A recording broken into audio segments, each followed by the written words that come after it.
प्रतिदिन हम सलाह देते हैं जो भी 45 साल से ऊपर के लोग हैं उन्हें प्रतिदिन 8 से 10,000 स्टेप्स सुबह चलने चाहिए। ऐसा माना गया है, सर्वे में भी आया है कि लगभग 27% डायबिटीज और हार्ट स्ट्रोक के खतरे और ब्रेन स्ट्रोक के खतरे रेगुलर हफ्ते में 5 दिन 40 या उससे ज्यादा मिनट वॉकिंग करने से खत्म होते हैं। वॉकिंग करें प्रतिदिन सुबह 6 से 7। हम तो कहते हैं 45 साल से ऊपर व्यक्ति को घर में रहना ही नहीं चाहिए। बहुत अच्छे किस्म के जूते पहन के उन्हें वॉक पे चला जाना चाहिए। वॉक करने से न केवल डायबिटीज कम होती है, तनाव दूर होता है और हर सुबह 20 मिनट कम से कम योगासन जरूर करें। जो भी अपने योग हैं उन्हें योग का पालन करें और भरपूर नींद लें। कम से कम 8 घंटे की नींद प्रति व्यक्ति के लिए बहुत जरूरी है। आजकल का युवा हमने देखा है 4 से 6 घंटे सो रहा है, आगे चल के उससे बहुत तकलीफ होती है।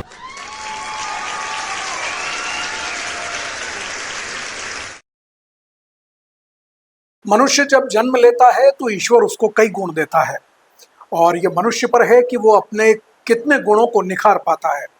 लेकिन कुछ लोग ऐसे भी होते हैं जो अपने कई गुणों को निखार लेते हैं, जिन्हें सर्वगुण संपन्न कहा जाता है। नमस्कार, मैं हूं हेमंत पाठक राही और आप देख रहे हैं हमारा खास कार्यक्रम शख्सियत। आज हम इस इंटरव्यू में ऐसे ही शख्सियत से मिलने वाले हैं जो सर्वगुण संपन्न है। वो एक चिकित्सक भी हैं, एक व्यवसायी भी हैं, एक समाज सेवी भी हैं और भी बहुत कुछ काम उन्होंने समाज के लिए ऐसे किए हैं जिनकी कोई गिनती नहीं है। ऐसे सर्वगुण संपन्न व्यक्ति के बारे में आप क्या जानेंगे और क्या उनसे पूछेंगे, यही सबसे बड़ा सवाल होगा। वैसे तो उनके लिए परिचय की आवश्यकता नहीं है, लेकिन वो अपने आप में ही एक चलता फिरता इंसाइक्लोपीडिया है। चाहे स्वास्थ्य की बात हो, चाहे समाज की बात हो, चाहे किसी के लिए कुछ करने की बात हो। कई अंतर्राष्ट्रीय और राष्ट्रीय पुरस्कारों से सम्मानित हो चुके हैं। कई ऐसे उदाहरण लोगों के बीच में पेश कर चुके हैं जो आज अनुकरणीय बन चुके हैं। नमस्कार, मैं बात कर रहा हूँ डॉक्टर मुनव्वर हुसैन जी की, जिन्हें 1 रुपये का डॉक्टर भी कहा जाता है। जी हाँ, वो 1 रुपया फीस लेकर के लोगों का इलाज करते हैं और अब तो वो निःशुल्क ही इलाज कर रहे हैं। उन्होंने अपना मकान भी दे दिया सरकारी चिकित्सालय के लिए। ऐसे ही कई गुण हैं, कई उनकी उपलब्धियां हैं, उनके बारे में आज जानेंगे, उनसे बातचीत करेंगे, उनके सफ़र के बारे में और सीखने की कोशिश करेंगे कुछ ऐसे सबक जो हमारी भी ज़िंदगी में काम आ सके। तो आइए मिलते हैं हमारे गेस्ट से और चर्चा करते हैं उनके जीवन के बारे में। तो सर, बहुत बहुत स्वागत है आपका हमारे बीबीसी राजस्थान के इस खास कार्यक्रम में और नमस्ते। आपने समय दिया उसके लिए आपका धन्यवाद। नमस्ते हेमंत राही जी। और सबसे पहले सभी बीबीसी बांसवाड़ा के दर्शकों को डॉक्टर मुनव्वर इब्राहिम हुसैन का नमस्ते, सलाम, वंदे मातरम। सर, हम बातचीत शुरू करें उसके पहले तो सबसे ज़रूरी ये होता है कि आपके सफ़र के बारे में एक छोटी सी कहानी हमें मिले। जैसा कि सारा शहर, क्या पूरा प्रदेश जानता है कि आपके पिताजी भी बहुत बड़े समाज सेवी रहे और उन्होंने जिस तरह से अपने जीवन के संघर्ष की शुरुआत की एक साइकिल की दुकान से और साइकिल की दुकान से शुरुआत करके और आप लोगों को पढ़ाया लिखाया, डॉक्टर बनाया। तो कहाँ से आपके बचपन की शुरुआत हुई, पढ़ाई लिखाई कहाँ हुई, कैसे आप इस सफ़र तक पहुँचे? जी राही साहब, हम लोग बांसवाड़ा में नई आबादी में रहते थे। पिताजी और काका जी की साइकिल की दुकान थी, तैयब अली नजर अली साइकिल वाला। वहीं से हमारा संयुक्त परिवार उस समय भी था और आज भी हमारा एक संयुक्त परिवार है। ये बांसवाड़ा के इतिहास में शायद पहली बार होगा कि लगभग 65 साल से और आने वाले वर्षों तक भी हमारा एक संयुक्त परिवार है। और पिताजी और काका जी की साइकिल की दुकान थी, उन्होंने हमें पढ़ाया। हम लोग नूतन स्कूल से बड़े हुए। उससे पहले हम राजेंद्र बाल मंदिर में पढ़ते थे, फिर नूतन स्कूल से 1 साल में बांसवाड़ा कॉलेज में गया। उसके बाद 1985 में SMS मेडिकल कॉलेज जयपुर और MP और UP तीनों जगह मेरा PMT में सिलेक्शन हुआ। उस समय PMT होती थी। हाँ। तो सिलेक्शन होने के बाद मुझे जयपुर, चूँकि मैंने 21वां स्थान पूरे प्रदेश में प्राप्त किया था, तो मुझे SMS मेडिकल कॉलेज मिला। वहाँ मैंने 5 साल MBBS किया और MBBS करने के पश्चात में यहाँ बांसवाड़ा में मेरी प्रथम पोस्टिंग डॉक्टर B शेखर द्वारा केला मेला में हुई थी। अच्छा। केला मेला जो माहिडम के पास है, वहाँ मैंने 5 साल सेवाएं दी। उसके पश्चात में राजकीय डिस्पेंसरी है हाउसिंग बोर्ड, वहाँ मैंने 5 साल सेवाएं दी। वहाँ इतनी अच्छी सेवाएं लोगों को मिली कि एक समाज के जितने भी प्रभुत्व वाले लोगों थे, उन्होंने उस समय हमारे 2005-06 में भवानी जी जोशी स्वास्थ्य मंत्री थे, उनसे रिक्वेस्ट करके मेरा अर्जेंट तबादला लोगों ने यहाँ आजाद चौक में करवाया, क्योंकि लोगों को शहर से दूर जाना पड़ता था और 100 रुपए रिक्शा के लगते थे। सही है। तो सभी लोगों ने मिनिस्टर को कहा कि इन डॉक्टर साहब को यहाँ लाया जाए। तो फिर मैंने वहां पर 7 साल और ड्यूटी दी और 2012 में कुछ मेरे परिवार में बड़े भाई साहब की तबीयत खराब थी, पिताजी का भी सेहत ठीक नहीं थी, मुझे VRS लेना पड़ा। उसके पश्चात मैंने 2012 से लगातार 2020 तक निःशुल्क सेवाएं घर पे प्रारंभ की। प्रतिदिन मैं निःशुल्क सेवाएं करता रहा, दवाइयाँ भी फ्री मिलती थी और लोगों को, आम जन को सारी जो मेडिकल की सुविधा मैं देता था। और उसके पश्चात मैं शोरूम संभालता था। फिर 2020 का कोरोना दौर आया। तो कोरोना दौर आया और मोदी जी ने 1 दिन का लॉकडाउन रखा था। तो यहाँ पर मीटिंग थी, तो उसमें मुझे भी आमंत्रित किया गया था। उस समय तत्कालीन कलेक्टर साहब थे श्री बेरवा जी। मैंने बेरवा जी को कहा कि मैं 7 दिन का लॉकडाउन घोषित हुआ है, तो मैं फ्री हूँ, जैसा आप मेरी सेवा लेना चाहे। तब उन्होंने मुझे कहा कि आप अम्बावाड़ी डिस्पेंसरी ज्वाइन कर लीजिए 7 दिन के लिए। तो मैंने भी हंसी खुशी अम्बावाड़ी डिस्पेंसरी ज्वाइन की। तत्पश्चात एक ऐसा दौर चला कि लॉकडाउन बढ़ता गया और टीकाकरण शुरू हुआ और अम्बावाड़ी क्षेत्र में मैंने एक कीर्तिमान स्थापित किया। लगभग 95,000 प्लस कोरोना वैक्सीनेशन पूरे जिले नहीं, पूरे राज्य में सर्वाधिक एक डॉक्टर द्वारा हुए हैं। और पूरा प्रशासन की इतना मेरे साथ सहायता रही, प्रशासन का इतना मैं आभारी हूँ कि वैक्सीनेशन के सारे डोज वहीं पे होते थे और वहाँ बिल्कुल एक अलग तरह का माहौल बना। जैसा कि आपने देखा होगा, वैक्सीनेशन के लोग, हम रात को 2-2 बजे तक वैक्सीनेशन करते रहे। और उस समय वैक्सीनेशन के लिए लोगों को घर से निकालना, लोगों को वैक्सीनेशन के लिए प्रेरित करना, ये बहुत बड़ा टास्क था। उस दरमियान, उस कोरोना काल के 3 साल में हमने 95,000 से ज्यादा वैक्सीनेशन किए। तत्पश्चात राज्य सरकार ने एक स्कीम निकाली कि कोई अपना भवन देके और महीने का लगभग 40 से 50,000 का स्वयं का खर्चा करके चाहे तो जनता क्लिनिक बना सकता है। तब मैंने भी एप्लीकेशन दिया। चूंकि मेरे पास स्वयं का खुद के मकान के अलावा मकान के सामने एक और भवन था जो मेरा स्वयं का था। मैंने उस स्वयं के भवन को कलेक्टर साहब, CMHO साहब और प्रशासनिक अधिकारियों को अवगत कराया। तो उन्होंने मेरी बात को ध्यान में रखते हुए जनता क्लिनिक की स्वीकृति प्रदान की। ये जनता क्लिनिक बांसवाड़ा में एक अनूठा क्लिनिक है। मैं सुबह 7:30 से 12 बजे तक सेवाएं देता हूँ। मैं प्रतिदिन 100 से ज्यादा मरीज देखता हूँ। इस जनता क्लिनिक का स्टाफ CMHO बांसवाड़ा साहब द्वारा दिया गया है। और खास बात यह है कि सभी दवाइयाँ निःशुल्क है। इंसुलिन से लेके हर तरह की दवाइयाँ निःशुल्क है और सभी तरह की लगभग जो जांचें होती है, डायबिटीज की जांचें होती है, हेपेटाइटिस की जांचें होती है और भिन्न भिन्न प्रकार की जांचें फ्री 7 स्टाफ CMHO साहब ने दे रखे हैं। और बांसवाड़ा में एक मिसाल बन के राजकीय मधुबन कॉलोनी जनता क्लिनिक हो गया। यहाँ का स्टाफ अपनी सेवाओं के लिए पूरे जिले भर में विख्यात है और मुझे बड़ी संतुष्टि होती है कि सर्वश्रेष्ठ कार्य जो मानव कर सकता है वो चिकित्सा क्षेत्र का है और शिक्षक का है।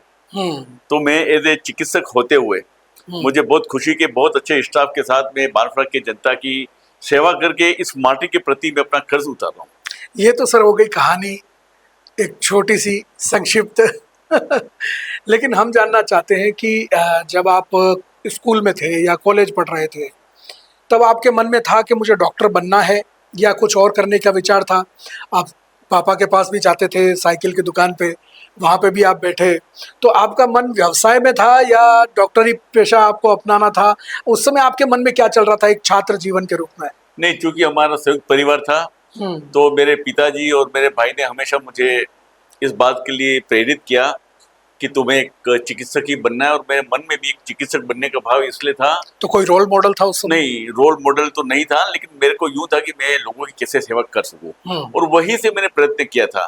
फिर मेरी जो माता जी थी उनको ब्रेस्ट कैंसर हो गया था, तो उन्होंने अपने अंतिम समय में कहा कि बेटा अब तू किसी भी मरीजों से, मैं ये ब्रेस्ट कैंसर की वेदना सहन कर चुकी हूँ, अब तुम किसी भी मरीज से पैसे नहीं लेना।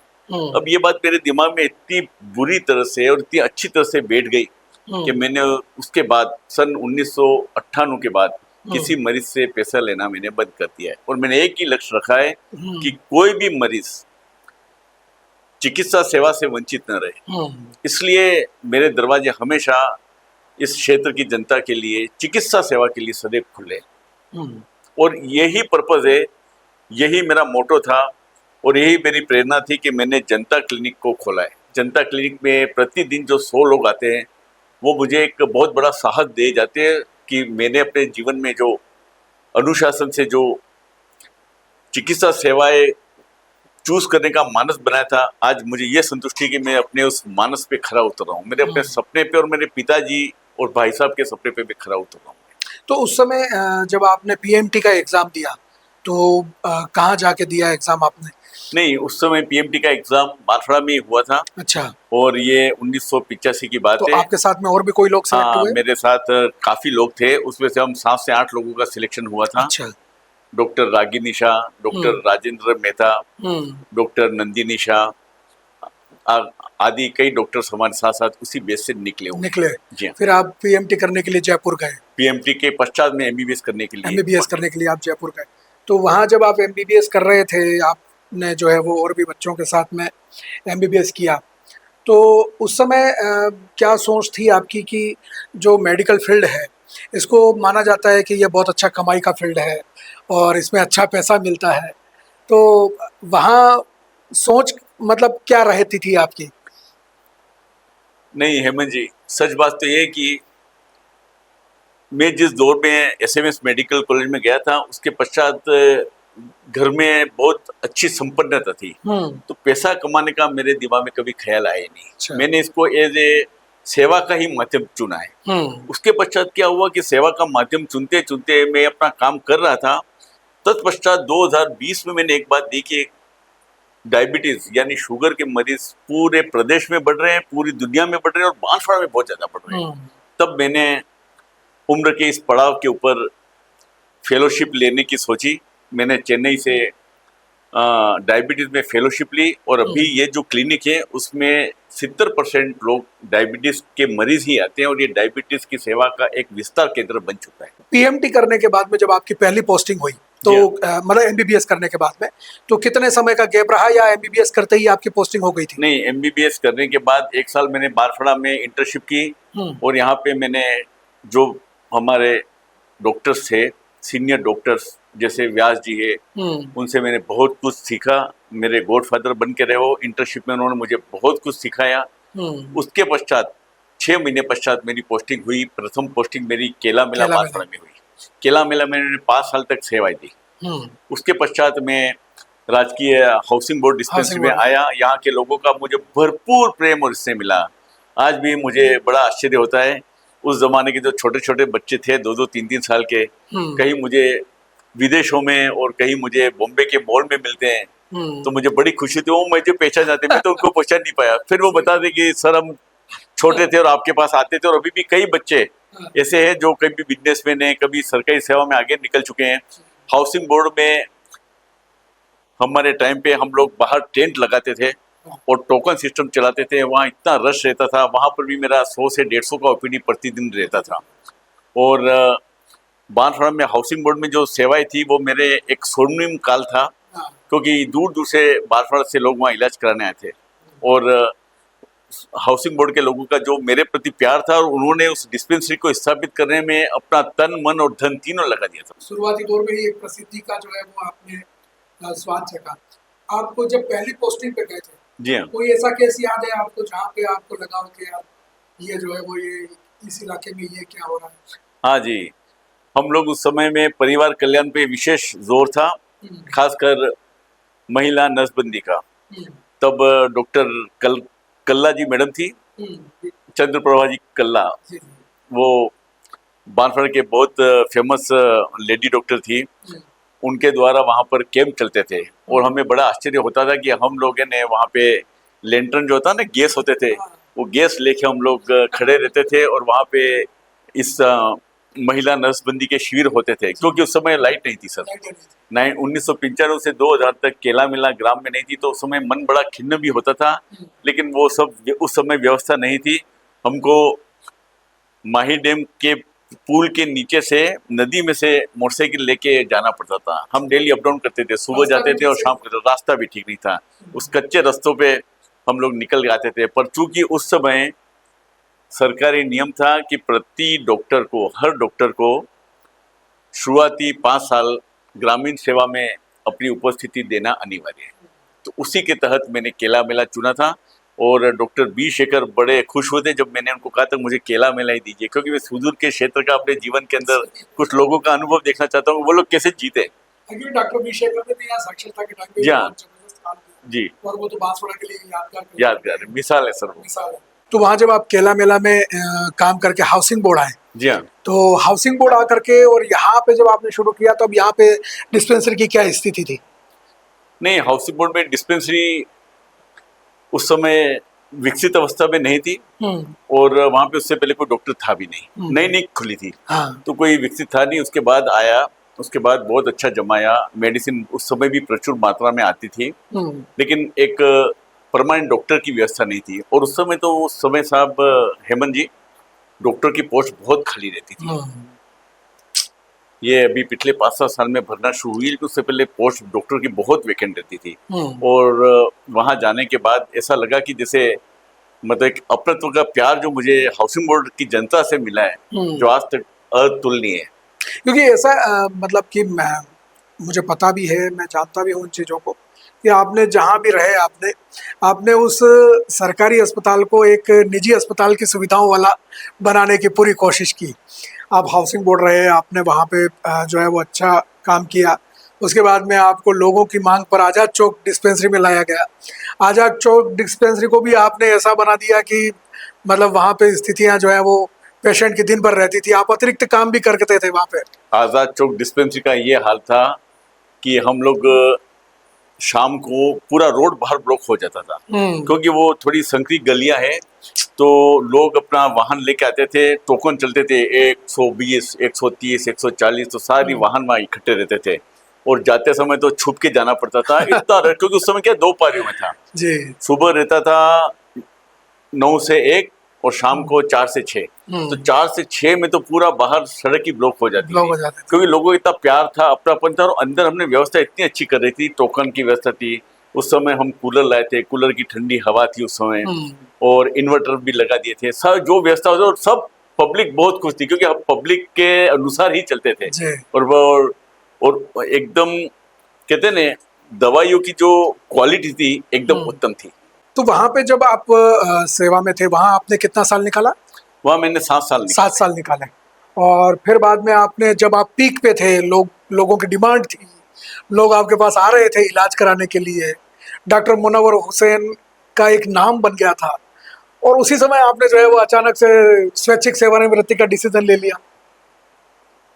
हेमंत जी, घर में हमारे बड़े भाई साहब थे, उनका तबीयत कुछ खराब हो गई, और हमारे पिताजी का भी सेहत साथ नहीं देती थी। अब यहाँ फैला हुआ बिजनेस था, तो परिवार की सहमति से ये हुआ कि मैं वीआरएस लूं, लेकिन मैंने वीआरएस सरकारी सेवा से लिया था। मैंने चिकित्सा सेवा से मैंने वीआरएस नहीं लेता, और मेरे पिताजी और भाई का भी यही कहना था कि अब चिकित्सा सेवा से कभी वीआरएस नहीं लेंगे। तत्पश्चात हमने क्या किया कि घर के सामने एक हॉस्पिटल बनाया, वहाँ पे प्रतिदिन सुबह आप बैठते थे, 8 से 12 निःशुल्क सेवाएं। और बांसवाड़ा में उस समय निःशुल्क सेवा देने वाला, उस समय भी और आज भी, मैं अकेला ही डॉक्टर। नहीं, ये तो ठीक है, आपने स्वैच्छिक सेवानिवृत्ति ले ली, और फिर बाद में लोग जो है वो आपको मिस भी करने लगे कि हमको जो है वो डॉक्टर साहब की सेवा, क्योंकि पहले तो क्या था कि दिन में, सुबह में, शाम को सेवाएं मिल जाती थी। फिर अब समय निर्धारित हो गया कि सुबह इतनी बजे से इतनी बजे तक कि भाई तो जो है वो मिलेंगी। लेकिन इस दौरान जो है वो आपने एक बात और बताई थी अपनी मदर के बारे में, उन्हें जिन्हें ब्रेस्ट कैंसर हुआ और वो सारी चीज़ें हुई। मैंने सुना है उस बार में कि आप जो है वो काफ़ी इमोशनल भी रहे, उन चीज़ों को लेकर के, और बहुत अच्छे अटैचमेंट भी था आपका मदर के साथ। तो जो उन्होंने बात कही आपको कि भाई किसी मरीज से पैसा मत पैसा लेना, मत लेना। तो आप क्या उससे पहले ले रहे थे, या उनके कहने के बाद में आपने ऐसा कुछ परिवर्तन किया, या उनकी क्या दृष्टिकोण था एक आपके पैसे को लेकर के? नहीं, मदर के पहले मैंने 6 साल सरकारी सेवा की, तब तक मैं सरकारी वेतन लेता रहा। जैसे ही मदर ने कहा उसके बाद मैं सरकारी वेतन लेके उनकी दवाई लाता। और उस समय क्या था कि एक एपिलेप्सी कहते हैं, कन्वर्जेंस एपिलेप्सी, उसके काफी मरीज बांसवाड़ा में थे। तो इन पैसों का मैं एपिलेप्सी वगैरह की दवाइयाँ लाता, और हर हफ्ते के गुरुवार के दिन मैंने निर्धारित कर रखा था कि जितने भी अपने यहाँ वागड़ी भाषा में इसको तान की बीमारी कहते हैं, तो तान की बीमारी का इलाज मैं मुफ्त करूंगा। तब जो मुझे वेतन से पैसा मिला 1998 के बाद, वो सारे पैसे की मैं दवाइयाँ लेके, और आज भी वो जो सिलसिला था ना उस समय चला हुआ, आज भी 30 साल पश्चात भी जारी है। अभी भी हर गुरुवार को बांसवाड़ा के छोटे छोटे गांव से काफी लोग, खासकर पिछड़ी जाति के लोग आते हैं। उनकी तान यानी कि कन्वर्जेंस की सारी दवाइयाँ अपने राजकीय आजाद चौक राजकीय जनता क्लिनिक, या इसका नया नाम है आयुष्मान सेवा मंदिर, वहां से हमें निःशुल्क मिलती है। क्योंकि आप जब आजाद चौक में थे उस समय मैंने देखा भी है, कुछ मंदबुद्धि बच्चों के इलाज में भी जो है वो आप हर गुरुवार को लगे रहते थे। हर गुरुवार को इसी में और वहाँ पे जो है वो देखा है, आप बोहरा कम्युनिटी से आते हैं, फिर भी आप हिंदू देवी देवताओं को जो है वो पूरे मन से मानते हैं। आपने वहाँ पे भी छोटा सा मंदिर जैसा वहाँ पे बना रखा था। मेरा सभी धर्मों में भी। हाँ, तो एक चीज और भी उसमें देखी मैंने कि आप जो है वो पराविद्या के बारे में भी जो है वो अपने डॉक्टरी पे, क्योंकि ये है ना विरोधाभास है, मतलब जो चिकित्सक है वो पराविद्या को नहीं मानता, लेकिन पराविद्या जो है वो आपको उसका भी यूज करते थे। नहीं, मेरा ऐसा मानना है कि इस चिकित्सा क्षेत्र में रहते हुए भी भगवान, खुदा, इन सब का आशीर्वाद सदैव होना चाहिए। और आदमी अगर सच्चे मन से भगवान से श्रद्धा रखता है तो उन्हें अपने कर्मों का फल अवश्य मिलता है। वो छल कपट से भी बच सकता है।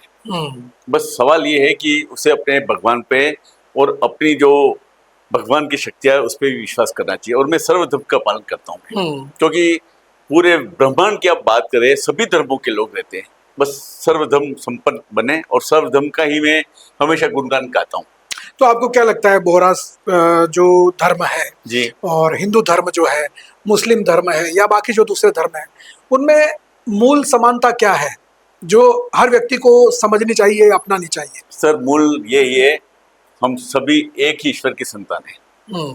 और जब ये भाव सभी में आ जाएगा तब काफी जो लिमिटेशन से दायरा वो कम हो जाएगा।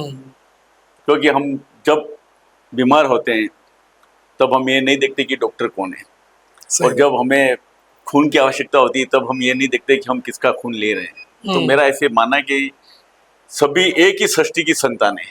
ये धर्म भेद तो इंसानों ने बनाया, ऐसा मेरा मानना है। ये सही बात है। और आपका जो जिस तरीके से आप काम करते हैं उससे नज़र भी आता है कि आप जो है वो लोगों को समान रूप से रखते हैं। ये जो आज़ाद चौक वाला जो आपका कार्यकाल रहा, उस समय जो आपने काम किया, उसके बाद में आपने रिटायरमेंट ले लिया, फिर आप जो है वो बिजनेस की तरफ चले गए। तो क्या बिजनेस माइंड पहले से ही था, या आपको वापस बिजनेस में आकर के सीखना पड़ा कि उस समय आपके पिताजी थे और आपने उनके साथ में रह कर के सीखा होगा, या बचपन में आपने पिताजी के साथ काम किया उस समय सीखा? तो ये डॉक्टरी से एकदम बिजनेस में आकर के आप कैसे जो है वो ट्रांसफॉर्म हुए? नहीं अहमद जी, ये ट्रांसफॉर्मेशन अचानक नहीं हुआ है। हम लोग उस समय भी, जैसे मैंने आपको पहले कहा, दोनों पारियों में होता था। शाम को 4 से 6 हॉस्पिटल खुला रहता था, और दोपहर को सुबह 9 से 1 बजे तक रहता था। तो इन बिटवीन जो टाइम मिलता था, हम शोरूम पे जाके पिताजी और भाई के साथ खाली बैठते थे। तो बैठते बैठते समझने लग गए। तो ये अचानक ट्रांसफॉर्मेशन नहीं हुआ है, सारी चीजें तो जानकारी में थी। दुकान पे सक्रिय नहीं थे, सक्रिय नहीं थे, लेकिन दुकान पे जाना रोज होता था। तो उनके देखा देखी हो गए। और आजकल तो, और उस समय और अभी में एक फर्क क्या है कि अभी और उस समय भी हम काम कम करते हैं, हमारा स्टाफ लंबा चौड़ा था वही काम करता है। तो हम एज ए मैनेजिंग डायरेक्टर की पोस्ट पे ही है। तो आपने जब बिजनेस संभाला और अब बिजनेस को आप जिस स्थिति में लेकर के आए हैं, कितनी मेहनत लगी और आज भगवान की दया से करोड़ों में टर्नओवर है। तो ये कैसे इसको मैनेज किया आपने, कहाँ से दिमाग लगाया वो? सर, सबसे पहले तो आपकी बातों में मैं कहना चाहता हूँ कि मैं इस वागड़ की जनता का तहे दिल से धन्यवाद देना चाहता हूँ कि जो प्यार उन्होंने तैयब परिवार को दिया है, जो विश्वास हीरो परिवार को दिया है, उसके हम तो क्या, हमारी आने वाली 7 पीढ़ियां भी आभारी रहेगी। अब रही बात टर्नओवर की, तो ये एक वक्त का दस्तूर समझ लीजिए कि जैसे जैसे हमारी पीढ़ी आई, मेरे पीछे मेरे 2 भतीजे हैं और मेरा एक बेटा है। हम तीनों इस व्यवसाय में अभी चारों एक साथ ही हैं। अब पिताजी, काका जी और भाई साहब एक शोरूम छोड़ गए थे, अभी हमारे बांसवाड़ा में 6 शोरूम है और ये हमारे हीरो वाहनों की क्वालिटी है। दूसरा, बांसवाड़ा की जनता का तैयब परिवार के प्रति प्रेम और जो आदर है, और हमारा जो अपने ग्राहकों को सेवा देने का जो तरीका है, ये सब तरीका है कि हम इस बांसवाड़ा को अपना परिवार समझते हैं और बांसवाड़ा पूरा वागड़ हमको भी अपना एक परिवार समझता है। आप हार्ले डेविडसन भी लेकर के आए? Harley Davidson sir, Harley Davidson हम 2 साल पहले लेके आए। अभी हम एक विदा जो ईवी है लेके आए, और सबसे आश्चर्यजनक बात है कि हमारी जो मेरे नीचे के 3 बच्चे और मेरी पीढ़ी है, अभी हम लोग वक्त की नज़ाकत को देखते हुए यूलर कंपनी के जो ईवी गाड़ियाँ होती है, ट्रक है और 3 व्हीलर है, उनकी हम एजेंसी लेके आए। ये 1 रुपया किलोमीटर देती है। अच्छा। तो मैं व्यापार हमेशा जोखिम को प्राथमिकता देता हूँ। कोई भी नया काम है, जोखिम से घबराना नहीं, आप रिस्क उठाओगे तभी आगे बढ़ोगे। और आपको अपने प्रोडक्ट पे दम होना चाहिए, आपको अपने प्रोडक्ट पे गर्व होना चाहिए, आपको यकीन होना चाहिए कि मेरा प्रोडक्ट सबसे बेस्ट है, तो जनता इस प्रोडक्ट को तहे दिल से स्वीकार करेगी। अभी जैसे हम बात करें कि चिकित्सकों के बारे में कई तरह की बातें सामने आती हैं। अभी जैसे कई फर्जी डिग्री वाले चिकित्सक भी सामने आए, कई लोग विदेशों से जो है वो MBBS करके आते हैं, फिर यहाँ पे FMC के एग्ज़ाम में फेल हो जाते हैं, लेकिन फिर भी फर्जी डिग्री वाले अभी हुआ राजस्थान में, ऐसे कई लोग भी पकड़े गए।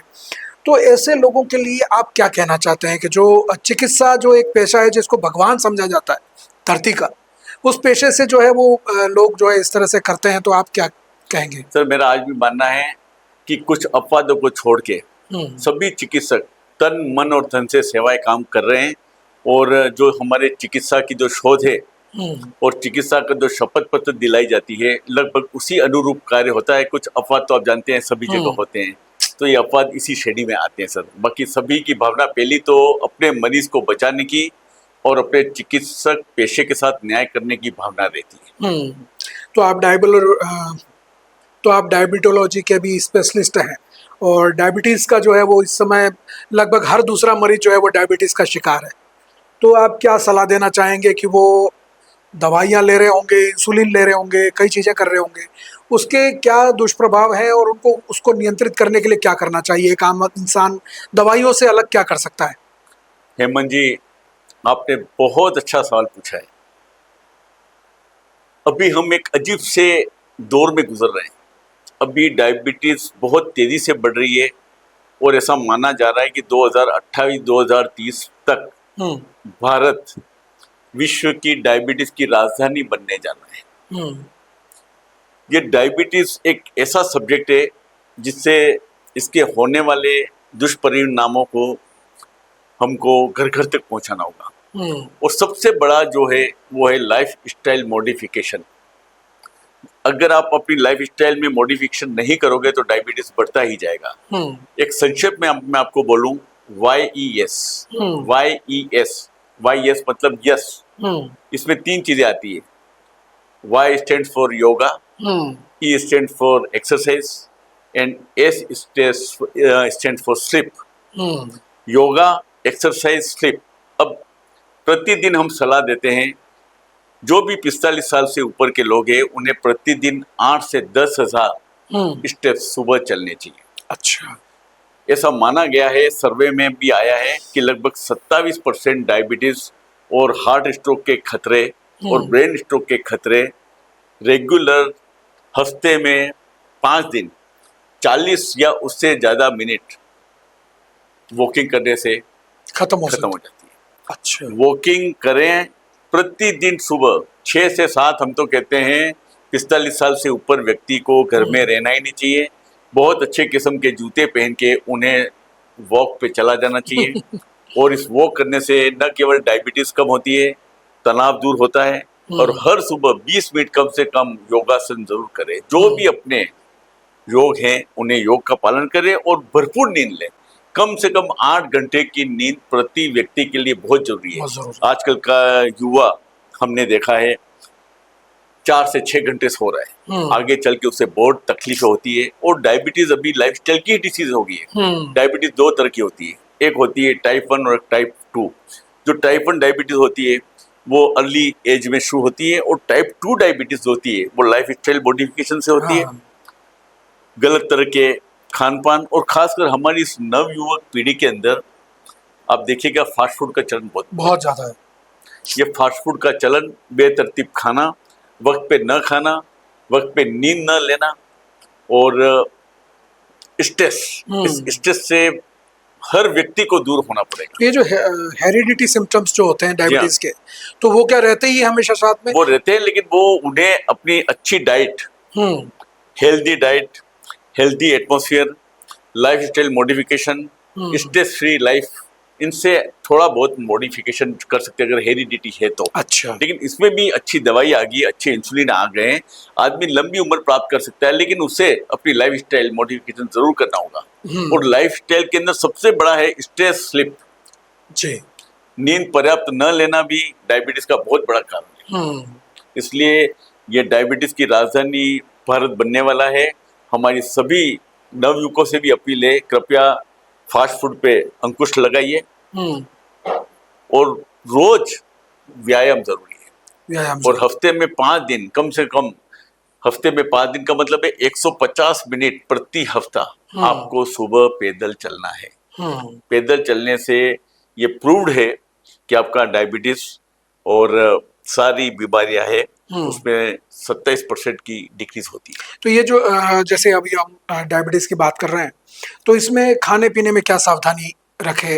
कि जैसे कई लोग करते हैं कि भाई जैसे गोली लेके तो मीठा खाया जा सकता है तो खाने पीने में क्या सावधानी रखनी चाहिए? सर, खाने पीने में सावधानी ये रखनी चाहिए कि जैसे कि सभी लोग जानते हैं, शक्कर और शक्कर से बनी हुई चीजों का सेवन नहीं करना, गरिष्ठ भोजन नहीं करना, रात का भोजन थोड़ा कम और खासकर अपना वजन नहीं बढ़े। आजकल का जो युवा है वजन के अंदर इतना ध्यान रखेगा कि हमारा जो डायबिटिक सोसाइटी ये बोलती है कि जैसे कमर है, आपकी कमर पुरुष और स्त्री की 90 सेंटीमीटर से ऊपर नहीं होनी चाहिए। अच्छा। इसी तरह आपका जो वजन है, आपकी जो सेंटीमीटर में हाइट है उसमें से -100 कर दीजिए। अच्छा। वो आपका वजन एप्रोप्रिएट होना चाहिए। मतलब आप एक बार अपनी हाइट नाप लो। हाँ। आपकी हाइट कितने सेंटीमीटर है? अगर 170 है 170 तो आपका वजन 170 के 170 माइनस 100 मतलब 70 किलो होना चाहिए। मतलब किसी का 150 है, हाँ, तो 100 माइनस कर लो, 50 किलो वजन होना चाहिए। 50 किलो हाइट। भैया बहुत बढ़िया जानकारी है, आप समझ लो। आप आज ही अपनी हाइट नापो कि आपकी हाइट कितनी है और उस हाइट में से 100 माइनस करके आप देखो कि आपका वजन कितना है। अगर उससे ज्यादा लग रहा है तो आपको मेहनत करने की जरूरत है, आपको वर्जिश करने की जरूरत है, कसरत करने की जरूरत है और उस हिसाब से जो है वो आप अपना वेट मेंटेन करें तो बहुत सारी बीमारियां जो है वो अपने आप मेंटेन। और पाठक जी, मैं जो 45 साल से ऊपर है पुरुष स्त्री सभी से एक और आह्वान करना चाहता हूं मैं, हर 6 महीने में एक बार अपना लिपिड प्रोफाइल और ब्लड शुगर फास्टिंग और एक टेस्ट होता है HbA1c, ये 3 महीनों का एवरेज आपका ब्लड शुगर बताता है। बराबर। हर 6 महीने में एक बार करवाना बहुत जरूरी है। ब्लड शुगर फास्टिंग, HbA1c और लिपिड प्रोफाइल। लिपिड प्रोफाइल से क्या होगा कि आपके शरीर में कितनी वसा की मात्रा है, चर्बी की मात्रा है, जितना ये क्या एक एज ए इंडिकेटर है हार्ट डिसीज फेट कितना है, वो फेट कितना है। आजकल आप देखते होंगे हृदय रोग बहुत हो रहे हैं और जो डायबिटीज वाले हैं उन सब में हृदय रोग की संभावना बहुत बढ़ जाती है। हाँ, क्योंकि फैट बढ़ जाता है। और डायबिटीज वालों को मेरा एक खास आग्रह और है, अपने पैरों की भी नियमित रूप से जांच करते रहे। पैर में सुन्नपन आना, पैर में कोई इंजरी होती तो तुरंत अपने डायबिटिक डॉक्टर से सलाह मशवरा करें। तो डॉक्टर साहब, ये तो बात हो गई आपके डॉक्टर प्रोफेशन की बिजनेस प्रोफेशन की आपसे बात हो गई, समाज सेवा के क्षेत्र में आप जो काम कर रहे हैं, अलग अलग संगठनों से आप जुड़े हुए हैं, अलग अलग जो है वो आप नियमित काम भी करते रहते हैं, कभी मरीजों के लिए तो कभी समाज के लिए, कभी किस चीज़ के लिए। तो हालांकि ये मुझे पता है कि विरासत में मिला है आपको पिताजी से ये गुण, तो लेकिन फिर भी आपका जिस तरह से इन्वॉल्वमेंट रहता है, तो क्या मन में भावना रहती है कि मुझे क्या करना चाहिए, और आप क्या कमी देखते हैं कि इस समय बांसवाड़ा में ये चीज़ भी होनी चाहिए? सर, जैसा कि आप जानते हो, हमारे वागड़ के लोग बहुत अच्छे, बहुत शांत प्रिय है। यहाँ पे हम लोग चिकित्सा सेवा में थोड़ा पीछे है। कई बार बांसवाड़ा के अंदर मेडिकल इमरजेंसी होती है तो हमें उदयपुर या अहमदाबाद या मोडासा भागना पड़ता है। अभी यहाँ पर बहुत अच्छी बात है कि चिकित्सकों के जो रिक्त पद थे वो भर गए। यहाँ पर मेडिकल कॉलेज का प्रारंभ हो गया, ये बहुत अच्छी बात है। तो आने वाले दिनों में बांसवाड़ा की रूपरेखा बिल्कुल बदलने वाली है। और फिर भी मैं बस ये है कि चिकित्सा सेवा एक ऐसी मेडिकल इमरजेंसी है जिसकी वजह से कई बच्चे अपना बाप खो देते हैं, कई बच्चे अपनी माँ खो देती है। तो मेरा बस सभी लोगों से निवेदन है और कि चिकित्सा सेवा, और खासकर हमारे क्या है कि सिकल सेल एनीमिया बहुत है। इसकी वजह से हमें क्या है, ब्लड की बहुत ज़रूरत होती है। तो मैं चूँकि red cross society of Banswara का प्रेसिडेंट भी हूँ और इंडियन मेडिकल एसोसिएशन का प्रेसिडेंट भी हूँ, तो हमारी पूरी टीम, बहुत अच्छे लोग हमारे काम कर रहे हैं। जैसे राहुल सराफ जी हैं, नीलेश सेठ हैं, एक हमारे भट्ट जी करके हैं ठिकरिया वाले, सभी अच्छा काम कर रहे हैं। ये सभी लोग आधी रात को ब्लड देने पहुंच जाते हैं। और ब्लड की जो सपना फाउंडेशन भी बहुत अच्छा काम कर रही है। तो ब्लड की कमी हमारे यहाँ पर बहुत है। अभी हमारे आने वाले दिनों में कोशिश रहेगी कि ब्लड का जो एनालाइजर है वो लाने की, तो ब्लड सेपरेटर, ताकि हमें जहाँ प्लाज्मा की जरूरत है वहाँ प्लाज्मा दिया जाए, ताकि इस तरह की आने वाले दिनों के अंदर और एक बहुआयामी मेडिकल कॉलेज बांसवाड़ा में स्थापित हो जाए। तो आपने जब डॉक्टरी की शुरुआत की केला मेला से, और आज 2026 है, तो उस समय से लेकर के अब तक में आप कितना बदलाव देखते हैं कि मेडिकल फील्ड में जो है वो बांसवाड़ा में कितना बदलाव हुआ है? नहीं सर जी, हेमंत जी, 360 का बदलाव है। अच्छा। उस समय अगर खून की जरूरत होती थी तो इधर उधर गलियों में भागना पड़ता था, आप भी जानते हैं। और आज बच्चों ने इतनी अच्छी टीम बना रखी है, जिन जिन लोगों का मैंने नाम लिया, इन लोगों ने इतनी अच्छी अच्छी टीम बना रखी कि जिस समय आप ब्लड चाहिए लगभग आधे एक घंटे में व्यवस्था हो जाती है। यहाँ की बांसवाड़ा की ब्लड यूनिट भी बहुत अच्छा काम कर रही है। यहाँ लगभग सारे ऑपरेशन होते रहे। और एक नई चीज और बताऊंगा, मैं भी 2 दिन पहले ही स्वयं सोच रहा था कि बांसवाड़ा में कुछ प्राइवेट अच्छे कॉलेज, प्राइवेट अच्छे हॉस्पिटल्स आ गए। तो जैसे हार्ट हॉस्पिटल भी आ गया है, तो उस हॉस्पिटल के आने से जो यहाँ से उदयपुर ले जाने के दरमियान जो डेथ होती थी वो बंद होगी। कम से कम बांसवाड़ा में आधे घंटे में हार्ट का जैसे हॉस्पिटल खुल गए। जितनी भी कार्डियक प्रॉब्लम्स होती है, और पहले हम जब उस समय केला मेला में रहते थे, मैटरनल मोर्टेलिटी यानी जो गर्भावस्था में मृत्यु बहुत होती थी, अभी बिल्कुल उसमें शार्प रिडक्शन आ गया है। तो ये मेडिकल सेवाओं का परिणाम है कि गांव गांव ढानी ढानी अच्छे पीएससी खुल गए, और पीएससी खुल गए, सीएससी खुल गए, सभी जगह स्टाफ, भरपूर स्टाफ है और सारी फैसिलिटी। उस समय तो हमारे टाइम लाइट की भी व्यवस्था नहीं थी, अभी सभी डिस्पेंसरी में, सभी प्राथमिक स्वास्थ्य केंद्र में लाइट भी है, जनरेटर भी है। अभी आपने जैसे ब्लड डोनेशन की बात की, तो अब जैसे ब्लड है वो किसी पेड़ पे तो लगता नहीं है जी, या जो है वो कहीं जमीन से निकलता नहीं है, वो तो व्यक्ति ही व्यक्ति को दे सकता है। तो जैसे ये ब्लड डोनेशन कैंप वगैरह जो लगते हैं, या जिस तरह से आपने युवाओं का नाम लिया कि ये लोग जरूरत पड़ने पर मदद कर देते हैं, लेकिन जिस पेशेंट को जरूरत होती है, क्या उसकी फैमिली के लोगों में ये अवेयरनेस रहती है? क्योंकि रिप्लेसमेंट ही एक माध्यम है इसका कि आपको जो आवश्यकता है वो आपको देने पर मिल जाएगी। तो क्या वो अवेयरनेस उन लोगों में आपको नजर आती है कि हाँ ये लोग देने के लिए तैयार होते हैं? नहीं, अभी या अधिकतर समय ये युवाओं की जरूरत पड़ती है? अभी ये अवेयरनेस में थोड़ी कमी है।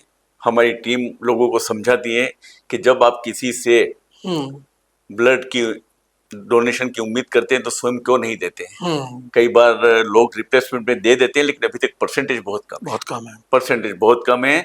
और बांसवाड़ा में जो सिकल सेल एनीमिया की वजह से हमें हर हफ्ते 70 से 80 यूनिट एक्स्ट्रा की जरूरत पड़ती है।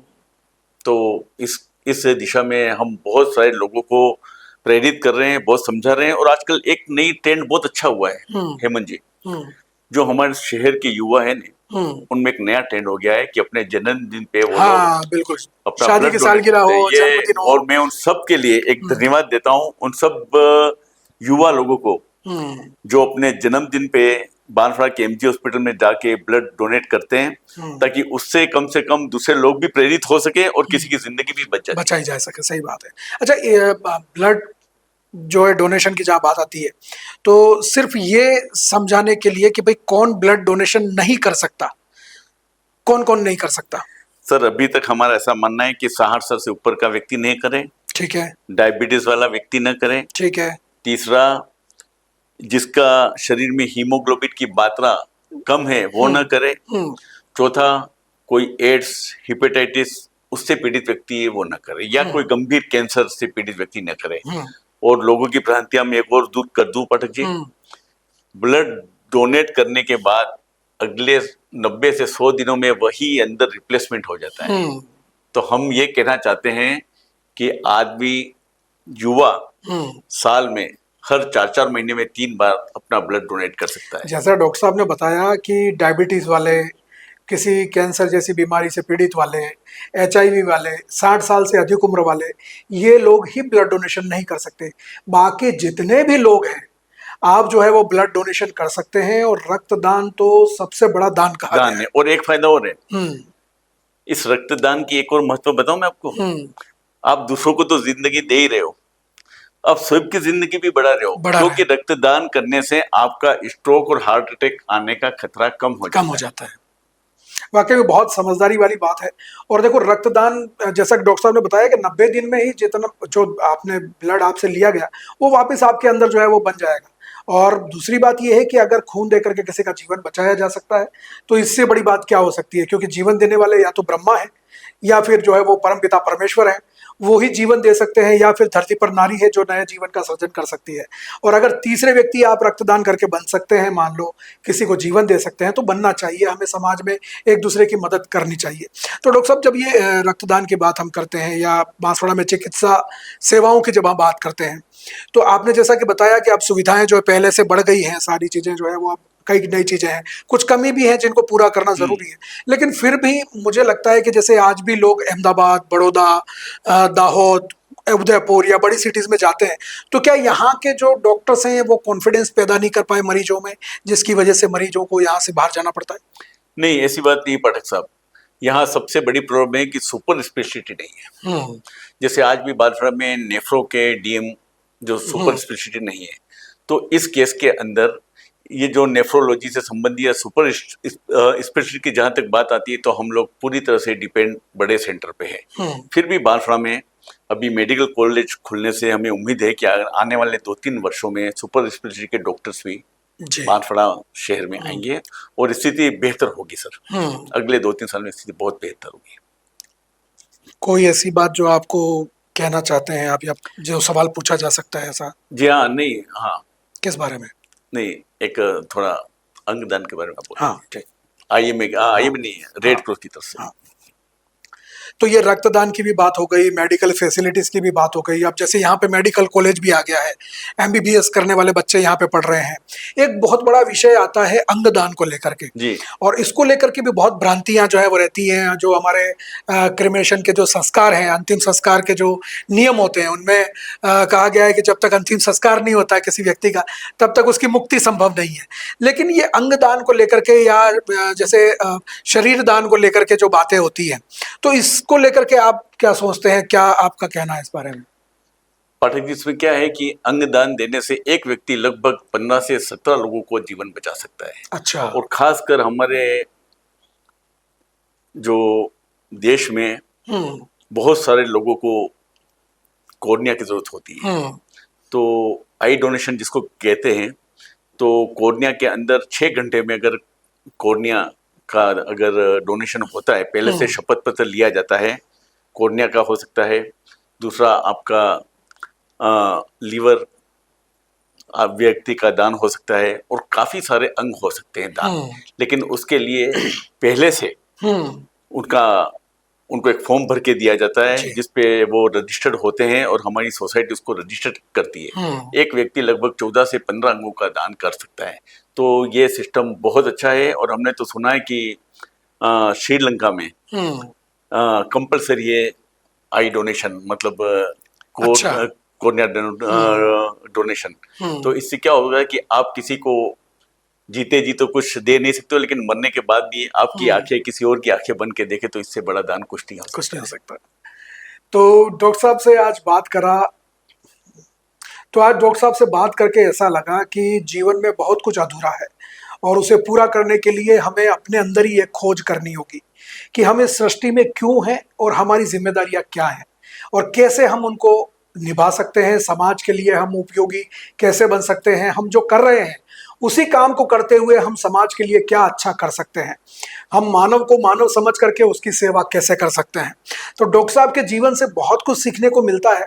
और जैसा कि डॉक्टर साहब ने बताया कि अभी अंगदान और उसके बारे में, तो हम वाकई में बहुत अच्छी बात कही कि हम जीते जी तो किसी के लिए कुछ नहीं कर पाए, लेकिन मर करके हम जो है वो अपने कुछ अंगों का दान करके किसी और को जीवन दे सकते हैं, किसी अंधे को आंखें दे सकते हैं, किसी और के जीवन में खुशियां ला सकते हैं। तो ये ऐसा हमें करना चाहिए, क्योंकि अंत में तो शरीर नश्वर है, आत्मा जो है वो मूल स्वरूप है, जैसा कि सभी धर्मों में कहा जाता है। तो इस शरीर का किसी के लिए उपयोग हो जाए तो इससे बड़ी बात क्या हो सकती है। तो आज डॉक्टर साहब से बात करके हमें भी बहुत कुछ सीखने को मिला और आपको भी सीखने को मिला होगा। बहुत सारी चीज़ें जो है वो आपकी कॉन्सेप्ट क्लियर हुए होंगे, बहुत सारी नई बातें आपको समझ में आई होंगी। तो आपको कैसा लगा हमें ज़रूर बताएं। आप हमारे यूट्यूब, इंस्टाग्राम, एक्स और फेसबुक पे जाके ये कार्यक्रम देख सकते हैं और वहाँ आप हमें कमेंट करके ज़रूर बताएं कि आपको ये कार्यक्रम कैसा लगा। और BBC राजस्थान टीवी चैनल, अगर आपके वहाँ NXT का बॉक्स है तो आप 130 नंबर चैनल पे हमारा ये कार्यक्रम देख सकते हैं। तो जरूर बताएं आपको कैसा लगा, और आपको जानकारी और कुछ चाहिए तो आप हमें भेज सकते हैं। हमारा मोबाइल नंबर है 9414102499। उस पर अगर आप कुछ जानना चाहें तो आप हमें भेज सकते हैं, हम जरूर उस बातों का जवाब देंगे। तो फिर मिलेंगे किसी और शख्सियत के साथ में, उनसे बात करेंगे, जानने की कोशिश करेंगे उनके ज़िंदगी के सफ़र के बारे में और सीखने की कोशिश करेंगे कुछ ऐसे सबक जो हमारी भी ज़िंदगी में काम आ सके। तब तक के लिए दीजिए इजाज़त, फिर मिलेंगे किसी और शख्सियत के साथ। नमस्कार। नमस्कार, नमस्ते, वंदे मातरम।